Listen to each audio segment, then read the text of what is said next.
Carlos, qué lindo verte por acá. Bienvenido. Gracias, Noris. Bueno, primera vez en tu programa, un gran gusto. Así es, primera vez. Ojalá no sea la última.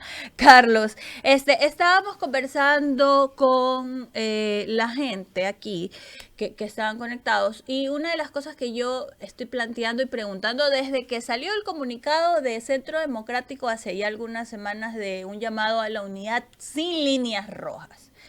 Porque siempre que se vienen elecciones se habla de alianzas, ¿no? Y siempre que se vienen elecciones, sobre todo del centro para la izquierda, empiezan con este discurso, es necesaria la unidad, y los que terminan uniéndose más rápido sin hablar mucho es la derecha y organizándose. Eh, ¿Por qué? Primero, porque hay más pragmatismo del lado de la derecha que de la izquierda, o qué es lo que no ha permitido hasta el momento que la izquierda realmente pueda tener una unidad o una alianza. Bueno, creo yo que es un tema más que de izquierda o derecha, totalmente antropológico y sociológico del ecuatoriano. No nos olvidemos que en la época de Correa también se armaban estas famosas unidades y no pasaban de ser una reunión. Finalmente, en esa época, Lazo, que era el de la billetera más grande, siempre decía voy yo y ustedes ahí ármense como sea. Y está pasando casi lo mismo acá, ¿no? Es muy difícil ponerse de acuerdo porque nadie puede anticipar el futuro. No estamos hablando de que hay un liderazgo que uno es más relevante que el del otro y todo. Digo, ¿saben qué? Nadie puede decir en el Ecuador, oye, él tiene más posibilidades, vamos a través de él. Todo el mundo quiere para sí mismo ser la figura que va a liderar ese proceso. Por ende, es porque nunca se terminan de poner de acuerdo, ¿no? Y en ese caso, hemos visto que el correísmo que ha participado en estas reuniones, ellos saben que tienen una militancia y un voto duro cautivo que no lo tiene nadie más. Entonces, su inversión es mucho mejor hacerla hacia sí mismo que hacerlo colectivamente. Yo ponía una opinión en otro lado diciendo que deberían hacer un pacto para la segunda vuelta, previo, ¿no? Para no tener ninguna sorpresas posteriores, pero finalmente creo yo que todo va a quedar en una quimera, no va a pasar absolutamente nada. No se va a lograr una alianza porque, por ejemplo, si tú te das cuenta, el discurso de la Revolución Ciudadana, a diferencia de elecciones anteriores, es que están dejando ahí abierta ese espacio de vicepresidente y casi que lo hemos puesto a Diego Borja, pero nos lo podemos bajar en cualquier momento si es que aparece una alianza que necesite ese lugar. Es interesante porque ellos ya marcan la cancha, dicen la candidata a la presidenta es Luisa, el espacio fusible es la vicepresidencia. Ellos van a ir, creo yo, va con un solo frente. De lo que se sabe extracurricularmente, seguramente va a estar el movimiento de Aquiles, que ellos tienen ya su propio partido, que se juntaron con la gente de Reto. Y seguramente habrán otros partidos más porque ellos seguramente para librarse un poco de esa imagen de querer ir por su lado también tendrán su propio frente y vengan los que se quieran sumar adicionalmente, ¿no? Entonces invitarán en su momento también al Centro Democrático, a todos los demás.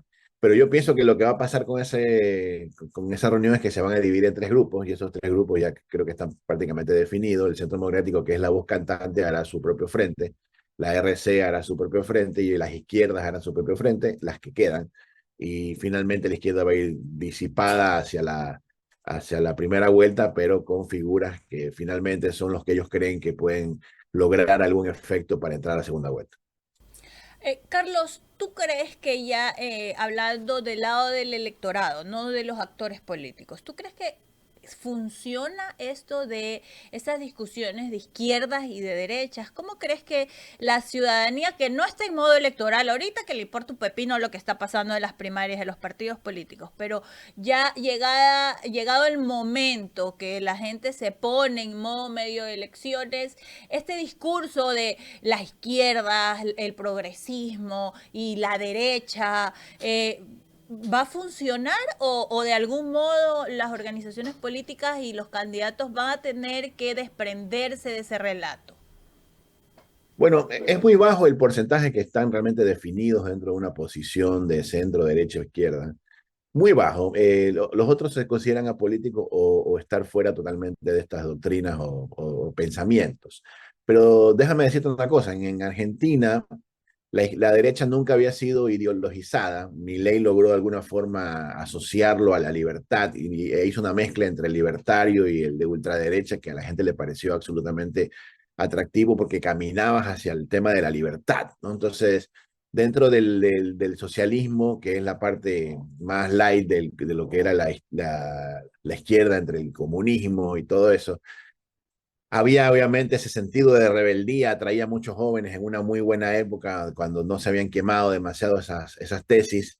Los jóvenes todos casi nacían con esa tendencia de rebelarse, de ir por causas justas, etcétera, etcétera, etcétera. Pero son buenas para atrapar nuevos integrantes, pero finalmente no se han terminado de consolidar. La gente por lo general se considera que está fuera de todo esto porque siente que es una discusión inerte, que nunca llega a nada y que finalmente hemos pasado todo, más de 100 años de historia tratando de que uno de los dos tenga la razón y ninguno lo ha logrado hacer en ninguna de las tesis posibles a nivel mundial o histórico. Carlos, y ahora del lado del gobierno, que es quien tiene un poco más la cancha marcada en este momento. Eh, a Daniel Noboa, ¿le alcanza con lo que tiene ahorita para poder posicionarse súper bien en su campaña electoral?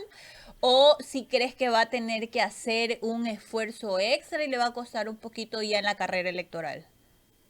Pienso yo que el equipo de Daniel Noboa en este momento tiene un reto que no es entrar a la segunda vuelta, sino ganar en una sola vuelta. Entonces ellos compiten con quién me va a quitar puntos para lograr esos 40 puntos limpios más 10 diferencia. Y ellos están enfocados en eso, ¿no? Porque son la primera tesis que va a entrar, es la primera vez que pasa, todas las veces ha sido la revolución la primera tesis que va a entrar a la segunda vuelta. En esta ocasión, el gobierno ha logrado consolidar orgánicamente, así por así decirlo, porque no se ha demostrado de ninguna otra forma, un crecimiento político dentro incluso de la Asamblea. Empezaron con, no me equivoco, con 12 asambleístas, terminaron con 40.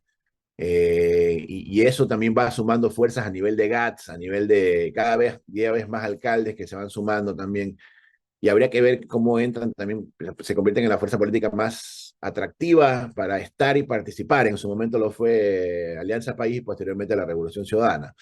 Entonces ahora vemos a una fuerza nueva que ha nacido, que finalmente se ha terminado consolidando a nivel electoral. Y su reto debe ser ese, ¿no? Ver si nos alcanza, porque si en una segunda vuelta con la Revolución Ciudadana, esta vez ya también sería el poder y el otro el apelante. Vamos a ver cómo terminan de consolidarse las izquierdas más las derechas y finalmente cómo resuelven esa segunda vuelta. Y ver si no aparece una figura de outsider que definitivamente yo le llamo bajar los dirigibles, ¿no? En el año 2021, donde todo el mundo calculaba que la revolución fuera a ganar en una sola vuelta y que Lazo iba a sacar 30 puntos abajo, aparecieron dos nuevos participantes, que era Yacu y Herbas, que bajaron los dirigibles y les terminaron quitando 10 puntos a cada uno, y todo el mundo estaba contrariado con esos resultados electorales, y finalmente esas figuras de atrás que te bajan los números son las que definitivamente el gobierno debe estar en este momento preocupados.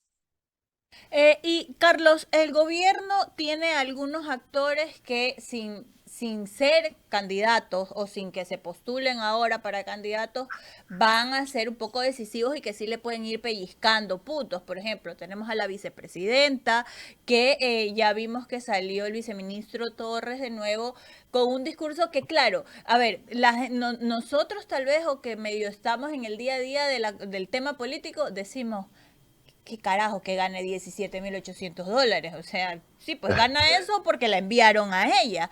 Pero definitivamente el ciudadano común, ese mensaje de que hay una tipa que está al otro lado del mundo tratando de, no sé, trabajar por la paz de otro país, está ganando $17,800 cuando aquí yo no llego al básico. Sí, puede ser un mensaje que la gente dice, lo respaldo más al presidente. Entonces, estos actores políticos que son enemigos de, entre comillas, del presidente Novoa, ¿cómo van a ser fundamentales para que le vayan quitando esos puntitos o tal vez el efecto contrario? Déjame decirte que el capítulo telenovelesco de la vicepresidenta es un capítulo que le juega a favor al presidente. Es, parece mentira, La Asamblea tuvo en su momento la oportunidad de dejar definido eso y sin embargo no lo hicieron.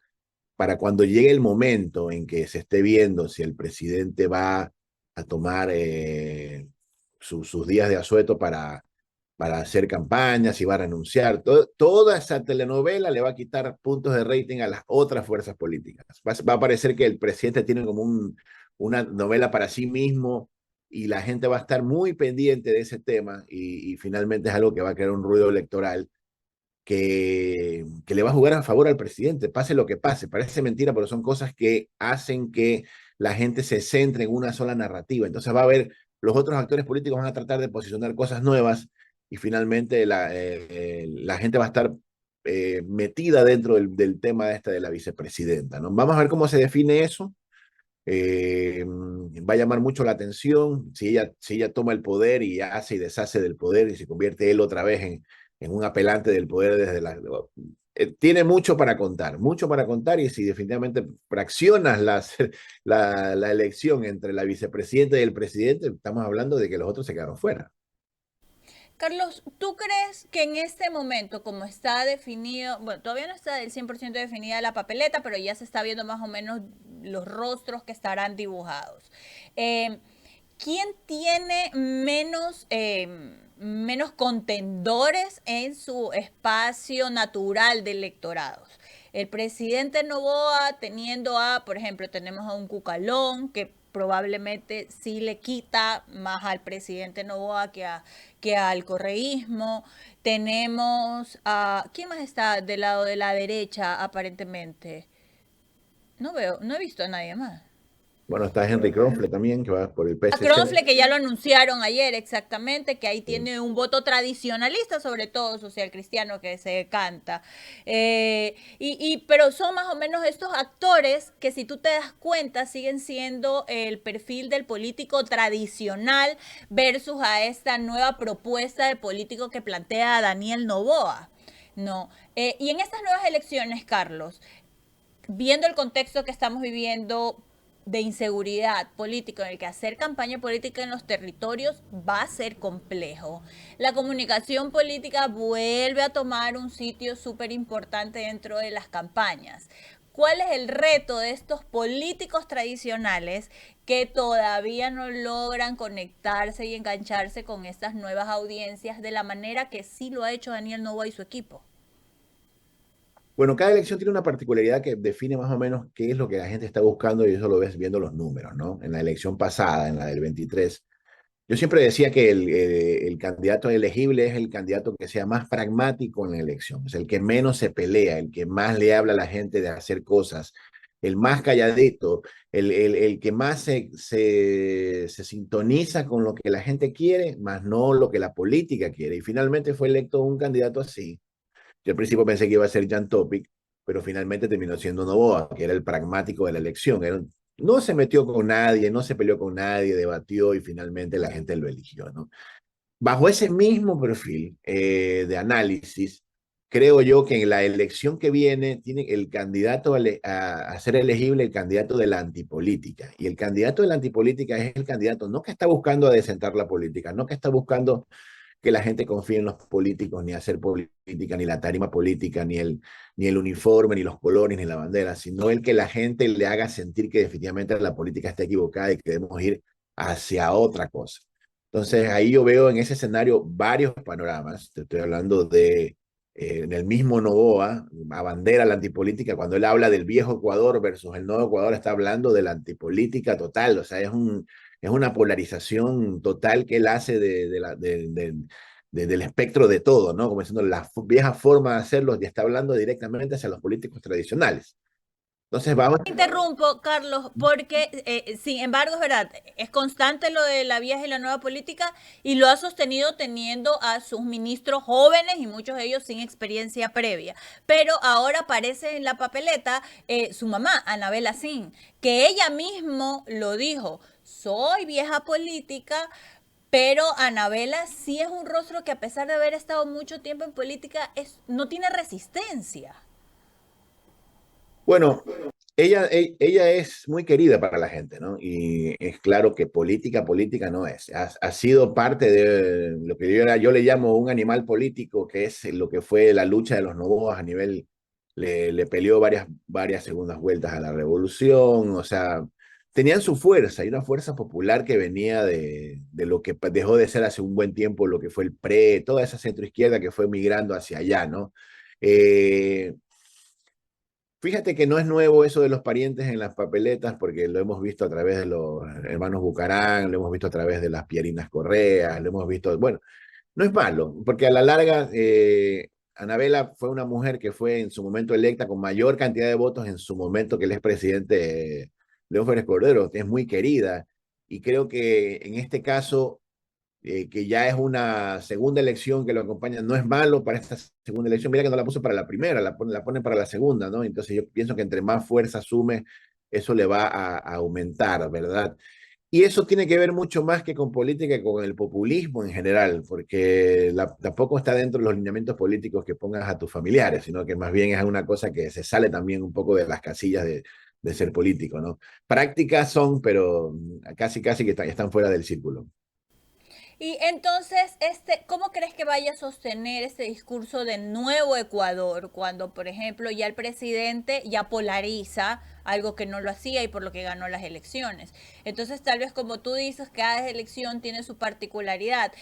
¿Consideras que en estas nuevas elecciones el tema de no polarizar tal vez o sea, polarizar va a volver a estar en el centro del accionar de las elecciones o ya definitivamente eso no es bien visto por el electorado? Todos polarizan a su forma. La RC polariza entre nosotros sí lo hicimos bien y todo el mundo lo hizo mal después. Eh, Toda la derecha polariza también entre las mismos candidatos que están participando, quién lo va a hacer mejor, y Novoa tiene su polarización propia, de su propia marca, que es el Viejo Ecuador, donde realmente el fuerte es el Viejo Ecuador, o sea, el Viejo Ecuador en sentido de hablar, lograr encasillar a todo lo anterior en ese concepto del Viejo Ecuador, porque el nuevo Ecuador es algo hacia donde él se dirige, o sea, no es algo que ya estamos viviendo. Entonces él te vende el ideal caminante hacia un lugar donde queremos todos ir, que es el nuevo Ecuador, y eso se hace con prácticas que están fuera del círculo del viejo Ecuador. Claro, en el momento que toda la clase política está hablando de eso, él los tiene dentro de su agenda. O sea, él está, yo no soy del viejo Ecuador, qué pena, y acabas de meterte dentro de la agenda del presidente nuevo, entonces estás, en vez de lograr un discurso que se salga de eso, están tratando de participar en el mismo discurso que los está poniendo, ¿no? Y en eso sí es bueno Novoa. Novoa no se deja meter en ningún tipo de agenda. Él sale, saca sus zapatos, sus TikToks, y todo el mundo se vuelve loco porque dice, no, pero ¿por qué no hagan esas cosas? O sea, es como que no te gusta que te hayan puesto un gol de chanfle, ¿no? Te molesta mucho más de alguna forma. Ujú. Ahora, Carlos, en estas nuevas elecciones, la comunicación digital, por ejemplo, que a veces, o más bien te lo pregunto a ti, hacia afuera se termina analizando cuáles son los que hacen los mejores TikToks y creen que por eso se ganan elecciones.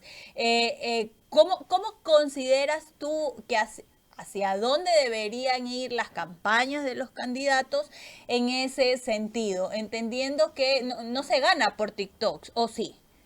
No, no se gana por TikToks. O sea, una herramienta no hace que tú ganes las elecciones. Te pongo un ejemplo clarísimo. Javier Herbaz creyó tenerla todavía, entonces cuando participó en la última elección hizo exactamente lo mismo que en el 21, y casi queda al final, fue un poco realmente la diferencia de votos con el que quedó de último, porque él pensó que era el momento de hacer TikToks. Eso te lo dicta el ánimo social que rige. Entonces, si en ese momento hubo una matanza, hubo algo que a la gente la tenga muy enojada, definitivamente el TikTok va a caer muy pesado.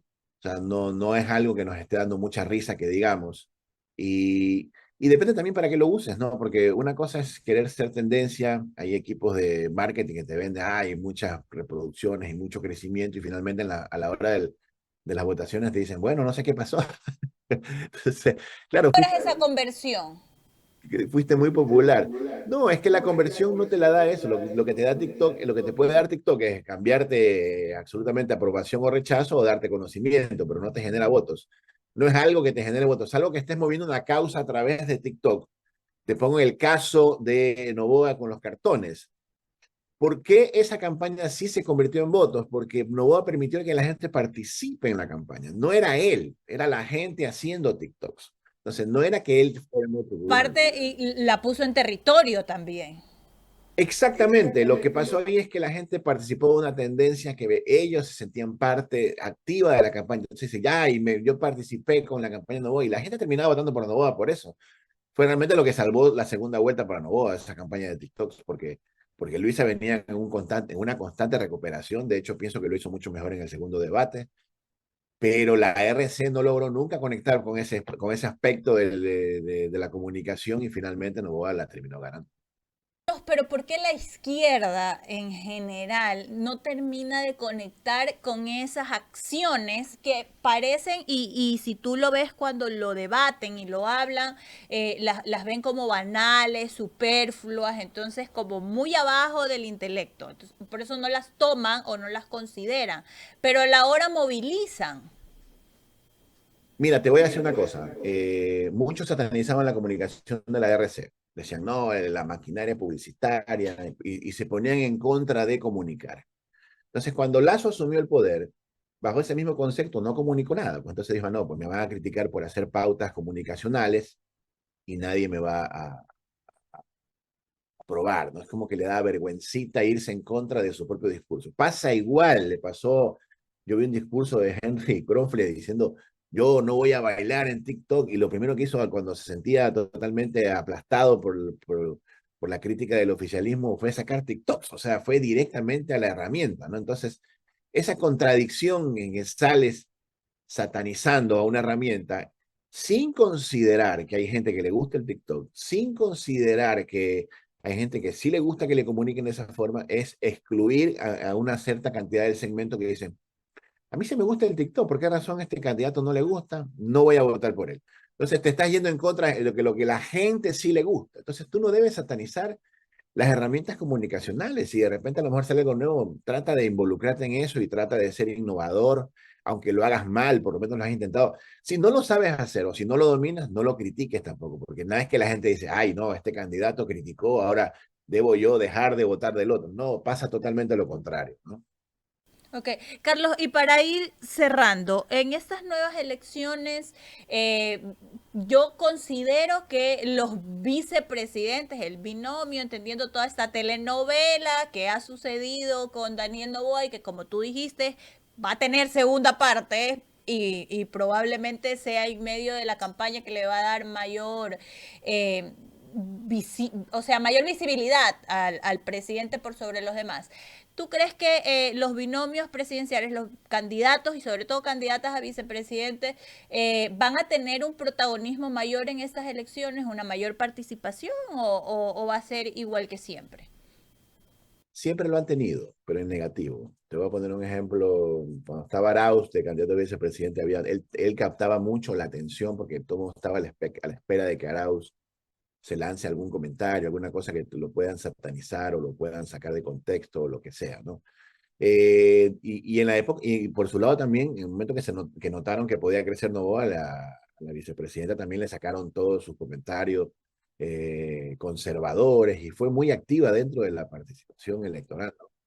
Tengo entendido que la RC, como está pensando en una constituyente, ya está pensando en un modelo donde el vicepresidente pasa a ser automáticamente el presidente de la Asamblea. O sea, ya están pensando en, como pasa en Argentina, ¿no? O sea, ya están pensando en una forma de destinarle una función real al vicepresidente para que haya un equilibrio de poderes en el Estado. Pero todavía sigue siendo un tema.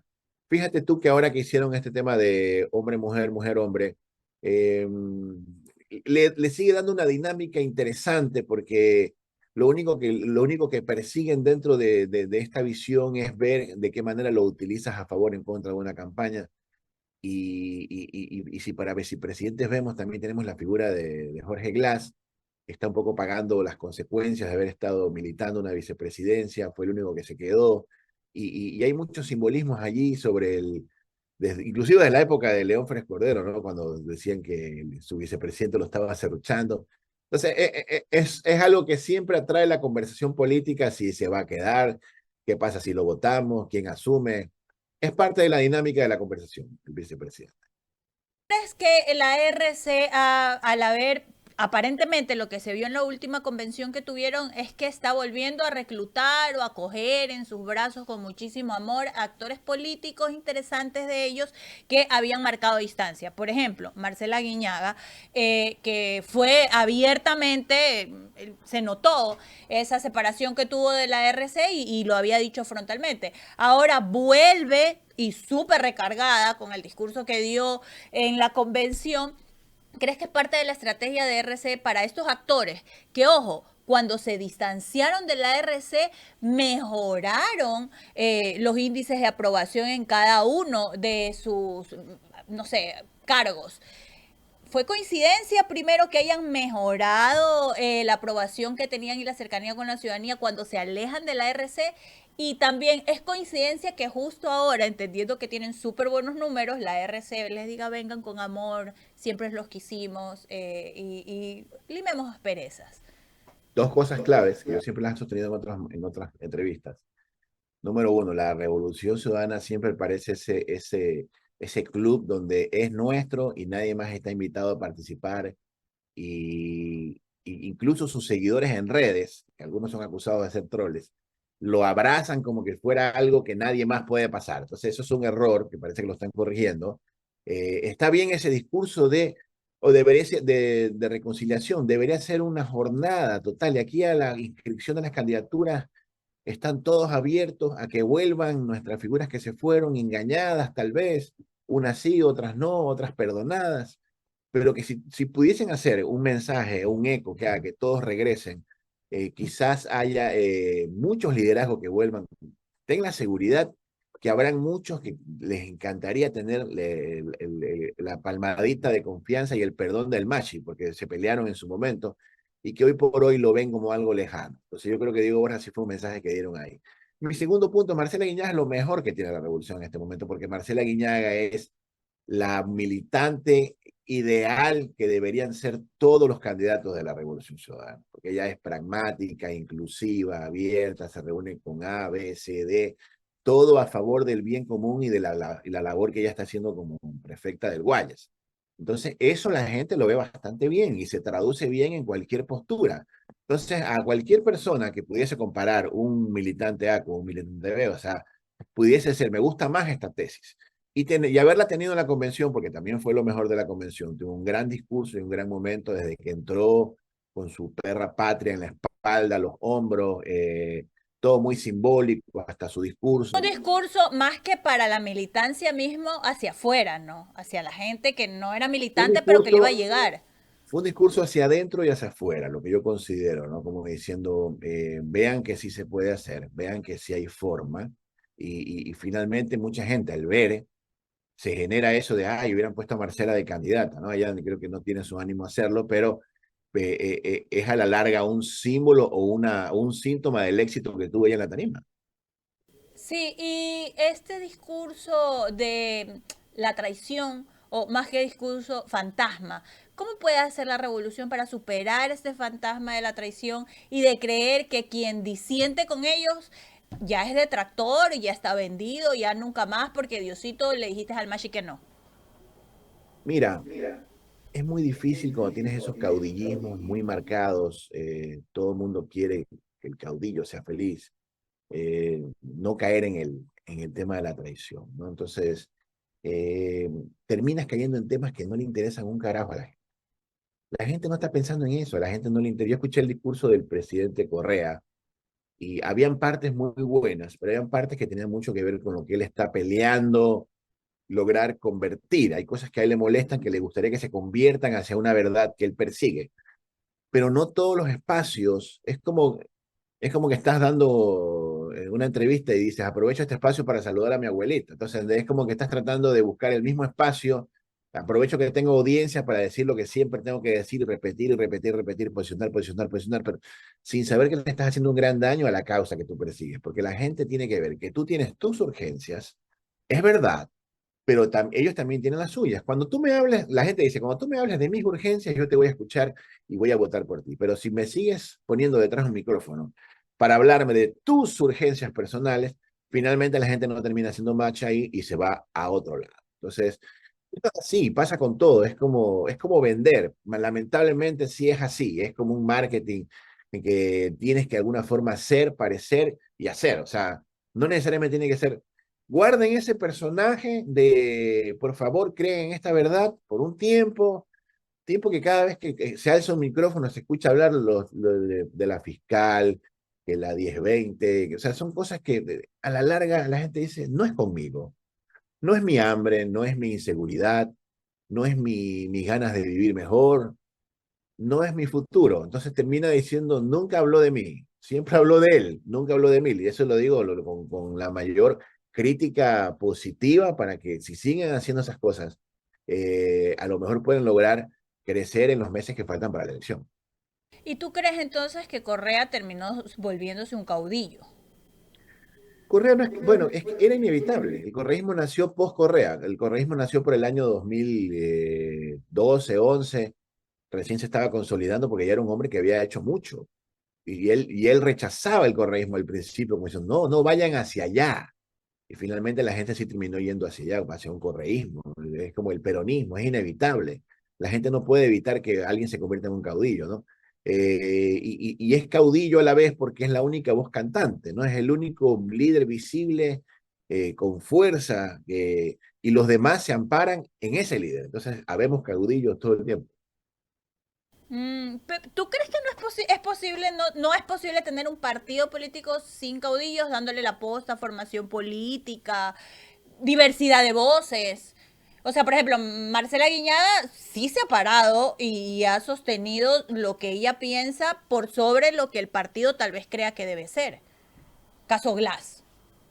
Sí, pero sigue todavía, todos siguen bajo el mismo paraguas, ¿no? Bajo el mismo, la misma figura, un partido cuyas iniciales son Revolución Ciudadana, al mismo tiempo Rafael Correa. O sea, son cosas que están dadas para ser así. Ok. Todavía no ha nacido un movimiento, yo creo, en ninguna parte del mundo que sea heredable, que siempre tiene que ver mucho con la cabeza, y mientras la cabeza esté viva, el movimiento permanece. Y entonces creo yo que es muy difícil no ir hacia el caudillismo, ¿no? Eso es normal. En las sociedades la gente busca siempre un líder de la manada, alguien que blanda el machete, alguien que definitivamente dirija la manada. Entonces es muy normal que la gente busque a alguien que los termine liderando. Y eso es interesante porque cuando también se te va la mano con el tema este de la empatía, la horizontalidad, termina siendo un tipo absolutamente aburrido que no sé, no me llama nada la atención.